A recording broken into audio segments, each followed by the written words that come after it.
आज मेरी बेटी आ रही है घरों। बिरयानी, कबाब, कढ़ाई और रोटी बनाना।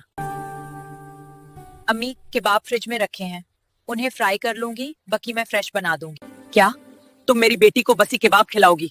मेरी बेटी को फ्रेश चीजें पसंद है, फ्रिज वाली चीज नहीं समझी।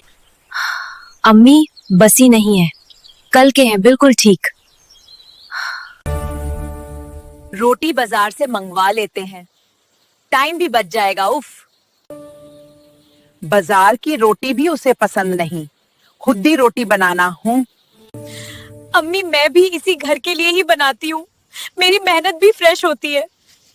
उफ, तुम लोग बात का मतलब नहीं समझता है।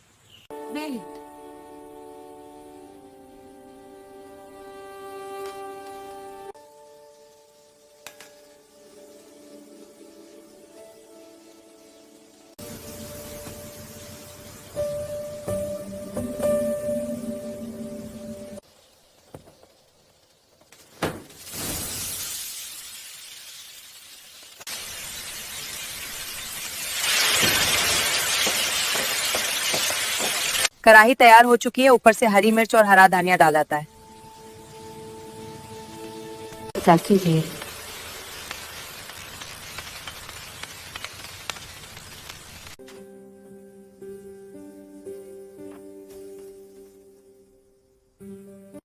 अस्सलाम वालेकुम माँ। वालेकुम अस्सलाम मेरी बच्ची। और आ जाओ, कैसी हो मेरी बेटी? बस माँ अल्लाह का शुक्र है, आप कैसी है? शुक्र है अल्लाह का, मैं ठीक हूँ मेरी बेटी। तुम बताओ क्या खाओगी? सच बताओ माँ, मुझे बहुत भूख लगी है। मैंने सुबह से कुछ भी नहीं खाया। इसलिए तो मैं सुबह से किचन में लगी हूँ, तुम्हारे लिए अपने हाथों से खाना बनाया है। लेकिन माँ भाभी ने कुछ हेल्प नहीं। उसकी माँ ने उसको कुछ सिखाया ही नहीं, ऐसे ही भेज दिया इस घर में। उसको क्या आता है बेटा? मैंने तुम्हारी पसंद का खाना बनाया है। अच्छा छोड़ो माँ, पहले खाना खिला दो वरना मैं गिर जाऊंगी भूख से। चला, आज तुझे माँ के हाथ का मजा याद दिला दूँ।